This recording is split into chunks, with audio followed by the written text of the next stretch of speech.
We consider, evaluate, and postulate everything. Welcome to Capacity Cast with your hosts Michael and Scott. Let's get started.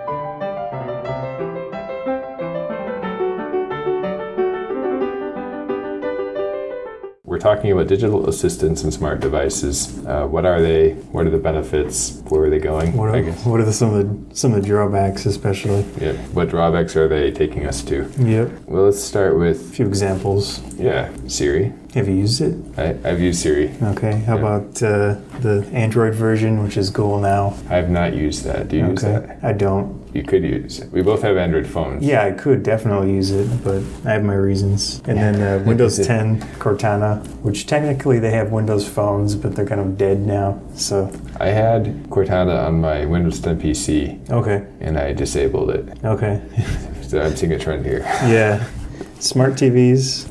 Doesn't Samsung... Yeah, they have a smart TV. Bixby, that's their assistant. Is that on their TV? It's on their phones, I know for sure, and it's kind of in progress. I think they definitely have the worst name. Yeah, and then Amazon's Alexa. Do you have an Echo or? No. Okay. Do you have one? Nope. Okay. So this might be a short topic.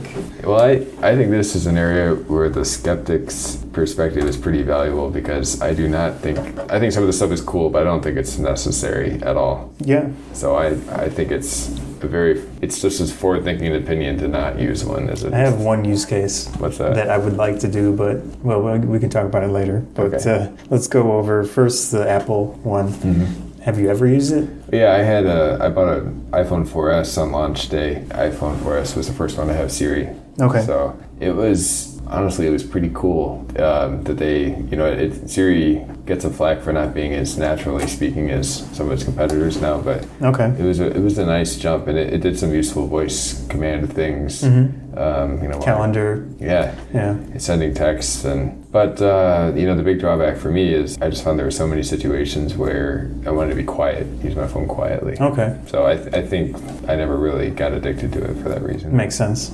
Yeah. And then when I switched to Android, I did not even bother with it. Yeah, I just I think I had to disable it, but I don't remember at this point if it automatically goes. Or actually, you might have to enable it, now that I think of it. Yeah, I think they tried to make it automatic on my phone, but now for Google, I thought the big innovation that the Google Assistant had was it was smart about your drive times. I thought that was so cool that it would, if you're at a meeting and then at 2 o'clock meeting, and then at 3:15 you have another meeting that's at a Starbucks 20 minutes from here. At 2:55 or 2:50, it'll warn you need to leave soon to make your destination. It does that automatically based on past history and such. Yeah, and mapping and whatnot. Yeah.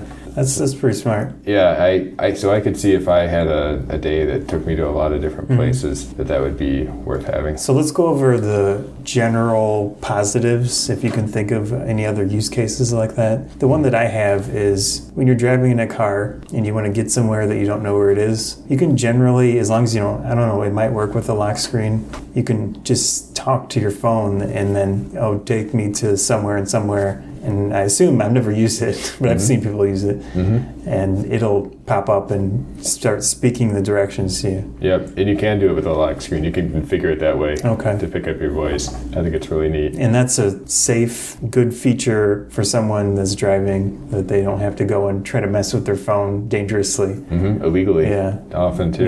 Yeah, it really fits right in with the, every car now has to have some kind of hands-free phone. Okay. I think every new car for a few years. Really? Okay. Yeah. Wish mine had it. Yeah, mine's too old. The rate I buy used cars, it'll be maybe 8 years from now. I'll have one that does that. Makes sense. So it fits right in with that. And old voice commands were pretty primitive and they were touchy. These are very good at picking up. No, if they could only take features like that and split them off, I don't know. That would be nice. It would be nice. Yeah. Can you think of any other ones? Just besides finding directions to a specific place, I really like how smart they are about finding types of things nearby. Okay. Like find me a drugstore, grocery store, coffee shop. Makes sense. And they'll actually pull one up. Yeah, probably with a little kickback from other stores and such. Probably. Which is good for them. Probably. Yeah. But that's So again, there's a situation I don't often find myself in, but if you're finding yourself in unfamiliar areas often enough, that seems like it would be really valuable. Yeah. And the more natural, then...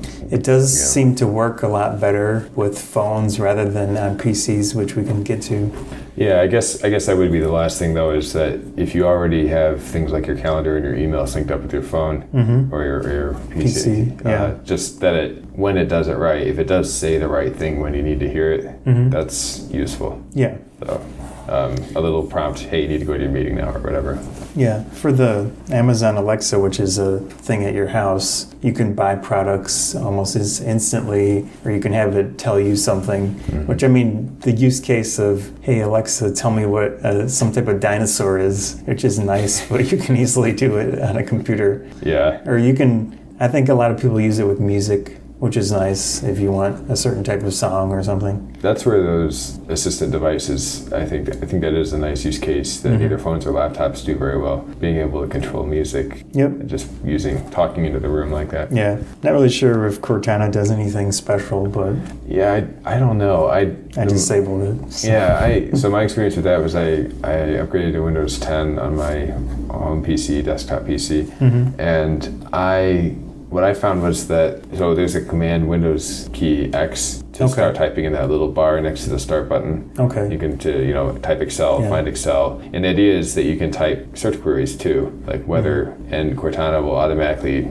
find you the weather. Okay. And that, or I think you can also talk to it if it has a microphone and it'll do the same thing. But I just found that little extra bit to connect to the internet made that just a bit slower. And it was so frustrating. Yeah, it has to parse whatever you're doing. Yeah, the text. I mean, just even open up the bar. Like for some reason, the internet connectivity, they kind of required it to get going before they would let you start saying anything. If they would just change the interface a bit so I could start typing or start speaking and it would catch up with me. So if I'm doing just local queries, it would be super fast.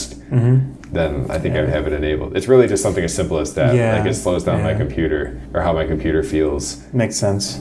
So that's something they'll have to work out, I guess. Okay. I don't think that's a problem with any of the phone ones, by the way. I've never seen that, like Siri doesn't make your phone slower, or, anything like that. Yeah. The biggest negative for me is the privacy aspect. Cortana, I've read about some of it now, and they're trying to open up some of the back end that you can see what they save. But a lot of these companies, they store a lot of vocal data or past history, what things you go to. All of this information is stored on their servers. I know there was some controversy when people discovered how to see their Alexa history, and they were shocked at some of the things that were sent to Amazon. Oh, wow.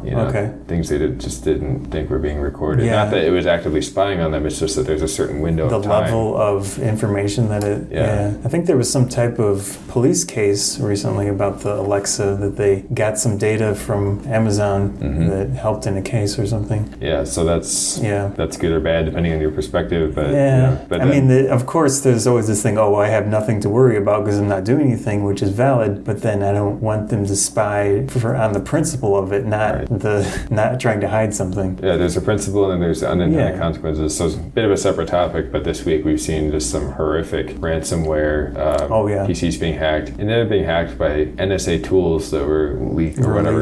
Leaked, yeah. So there's no reason not to think that Amazon tools and access are eventually going to be leaked. Yeah, definitely. Why would you want everyone to hear what's going on inside your house? I think Samsung recently had some type of issue with, they were recording data when they weren't even supposed to be allowed to on their TVs.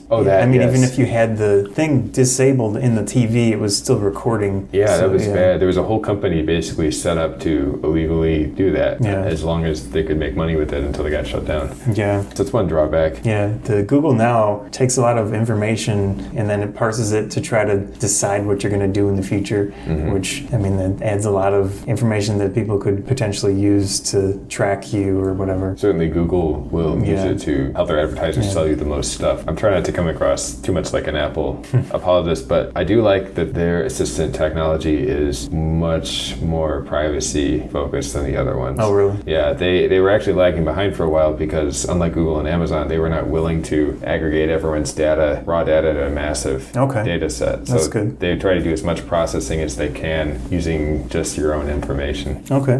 They've developed some AI technology. They're working on it, taking the lead and kind of obscuring your data so they can pool obscure data that can't identify you supposedly. Although Okay. there probably is a Yeah, way. that's at least a good direction. Yeah, it's a sort of compromise I think I need to be comfortable with asking some pretty personal stuff. This stuff really slows me down. Okay. I think for most queries it really is a setback from typing if you could type it. So now is that because it's not perfected? That's a good point. I think it's because there's some of it that's not perfected where it gets the query wrong. That I do think is going to be fixed over time because I should be able to speak faster than I type. But the results really are lagging behind and I don't know how easily that's going to be fixable. I get so much value from being able to scan, looking at the screen and like updating Google search queries, till I get the results page I want. It can only give you so much information vocally compared. I mean, if it on Cortana, it could give you both technically, but I mean, the phone as well. They want you to think you could just talk to your laptop and get the results back.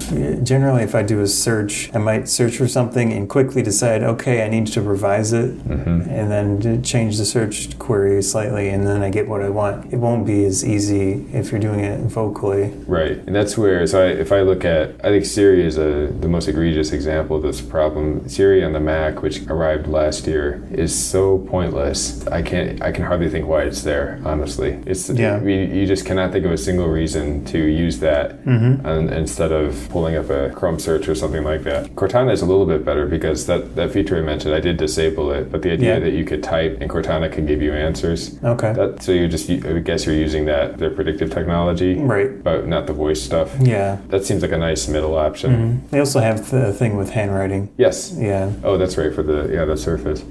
So I like that they have a lot of different inputs and then they'll give you all the output that makes sense in the particular context. And at least recently Microsoft has a web page you can go to see some of the data that they store. Yes. Yeah. I like that. So any other negatives? Otherwise, I want to go into moving forward and things I would want to be able to use these. Yeah, I think those cover it for me for negatives. Okay. The biggest thing is I would want to see all of my information in full detail and be able to delete things that I don't want in there. So, I mean, it doesn't get around the issue of it's going to record things that you don't necessarily want it to record, but at the very least, I would want to be able to remove pieces of information and know that it's going to be gone from everywhere, not just, okay, maybe on my interface it's gone, but then it's stored somewhere else in some database. I would like that too. Yeah. And I'd like to go a step further. I would like a little dash of AI at the hardware that would recognize certain things. You could say, for example, I don't ever want children's voices to come through this. Yeah. So no minors. And it would just refuse to operate if kids are picked up, which could be a little bit annoying sometimes, but be a very small woman. Yeah, exactly. You might have to do a little training. I know there's a little bit of work involved, but that just seems like that would be such a huge privacy I could see relief. it working. Yeah. Things like that. Just things like that where you don't even have to trust Amazon or whoever to delete your data after it already goes there. You just know it's not even going there. I agree. That's a great point, is that I would like the devices themselves to have, they're getting close. They have a lot of processing power, and it's only going to get better. So I could see a lot of this technology being on the device, contained in the device, and then at times when it needs to go out and pull information or send some type of piece that it can't decide on, out to their huge server farm. But I want to see more in the device. Yes. Another thing I'd like to see, so I know that there's one use case advantage we haven't discussed for people with disabilities, accessibility, that's big. So, definitely. So this is a new way for people who can't use screens ever. That said, I have seen and heard blind people use readers. Okay. And, I know somebody has I've seen those. Yeah, the Braille reader. Yeah. And they have voice commands and so forth. They're so fast. The speech is incredibly clipped and sped up. Okay. And they they can really get around, something like a Bible, for example, Oh, wow. faster than most people just flipping through it. Okay. Well, so from what I've seen so far, things like Alexa and Siri are really like slow and laborious the way Okay. they speak. So I think you're going to need to. So a customized one for that use case. Yeah, and it doesn't just have to be blind people using this. I mean, let the power users use it in a way that's almost unrecognizable. Yeah. Triple the speed, whatever. Yeah. I think that will make it a lot more useful. Probably, if it's going to go from being kind of a consumptive tool to one that can let you create things, it's going to have to become Yeah. a lot more efficient that All way. right. Moving forward, do you see it becoming very pervasive? It is now to a point, but do you see it being almost everywhere? At least not in its current form. It seems like what's more powerful are symbols that people don't need to be able to read or speak a language Okay. to be able to use software. So we might not get to the Star Trek level of most of the interfaces by voice. Yeah. Yeah. That whole thing never quite made sense to me. I mean, it could happen. Thank you for listening to another episode of Capacity Cast. You can hear more episodes at capacitycast.com.